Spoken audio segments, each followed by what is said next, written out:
Hey guys, what's up? So I had a buddy from church send me or give me whatever his Ruger SR40, almost said 45, the Ruger SR40, and basically he had a couple issues with this, and he wanted me to take a look at it. The main issues were it was when it was feeding or cycling, it would get jammed up. From what I understood, what he told me, the rounds coming out of the magazine would get nosed up into the chamber.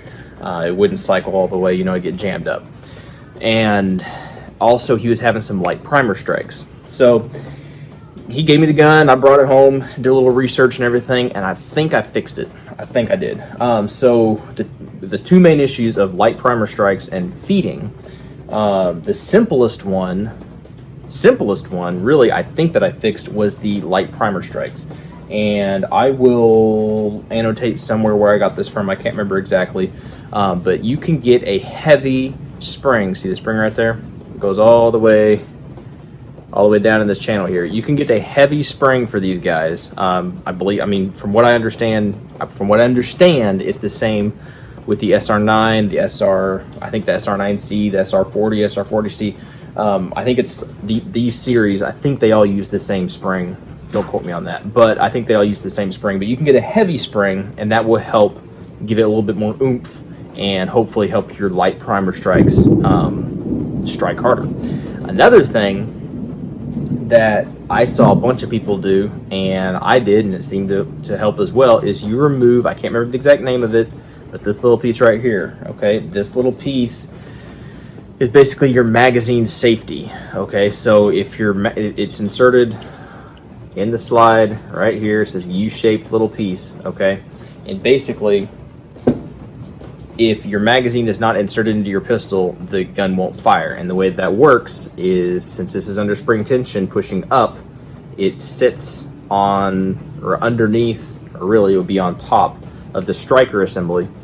And if it is pressing, okay, because it should be pressing down. So if it's pressing down, my fingers are all in the way. If it's pressing down, do you see how this, I'm sure it won't focus because it wants to look at my face, but this is flat right here, right? This is flat.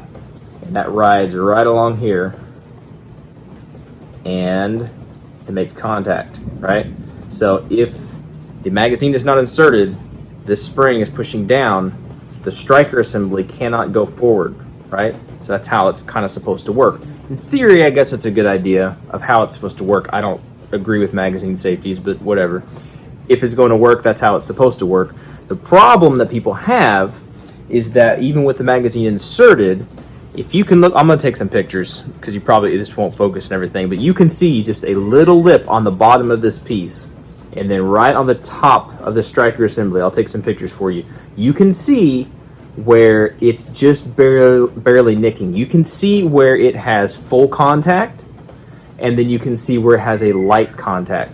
The problem with the light contact, in my opinion, and from what I'm understanding, is even when the magazine is inserted and you're firing the gun, right, your striker assembly is still making contact, slight contact, with that disconnect or whatever this piece is called, that magazine safety, and that slows the striker down, and that can also cause light primer strikes. So, two things that have worked so far, and I tested this out, just got back from range, my hands are all nasty. Put that heavy spring in there, okay? And if you decide to leave the magazine safety in, which I would recommend just taking it out, if you decide to leave it in, I think it should work. It worked fine for me. I only fired a couple rounds like that. But in my opinion, just take this whole thing out, put it in your box, wherever you keep your gun stuff, whatever, label it, and if you ever go sell your gun again, put it back in the gun, or if you need to send it back to the manufacturer for whatever, some kind of reason, put it back in the gun, but leave it out and leave the heavy spring in there, and you should be good to go, okay? So that's the light primer strikes. The other thing was very simple, with the rounds getting caught up there in the chamber, halfway in, whatever, just a failure to feed, really. I took a Dremel wheel and a little bit of Brownell's, what's this stuff called? Lapping compound. I use this for lapping on my, lapping my barrels, or lapping my uppers, okay? And I just took a little bit of that, and I polished that the feed ramp, and I polished inside in the chamber just a little bit. But I polished the feed ramp. It wasn't real rough anyway, But the way this whole firearm is made, it is not. I believe it looks like it's cast.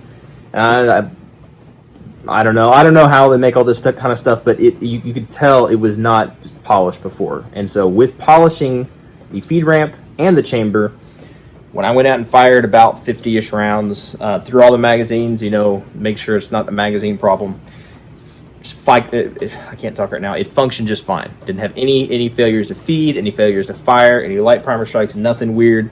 Everything looked good. So if you have one of these SR series, right, SR40, I don't know if they have an SR45, they probably do, but an SR40, SR9, whatever, and you're having those light primer strikes, that might be an easy fix for you. The easiest fix, I would say, just take out that magazine safety, and your light primer strike issue might just go away entirely, and you don't even have to get that spring. It was like $15. That's it. You may not even have to get that, but just take that piece out. It's a dumb idea anyway. And then if you're having cycling issues, be careful, because you don't want to take off too much material, and you don't want to take off material, you just want to polish it. Polish that feed ramp a little bit, and if you feel adventurous, polish the inside of the chamber just a little bit. But that feed ramp, it did seem to help, from what I could tell. So anyway, there you go. 2 little helpful hints for you, 6 minutes and 30 seconds. I think we did all right. If you have any questions about it, let me know. Not my gun, so I can't do a whole bunch more testing with it, but I'll ask the guy if, later on down the road, if he has more issues with it or not. We'll see. Hopefully it works for him. Hopefully it helps one of y'all out. All right? Y'all be good to be safe. Hope it was helpful. Appreciate it, and we'll catch you all in the next video.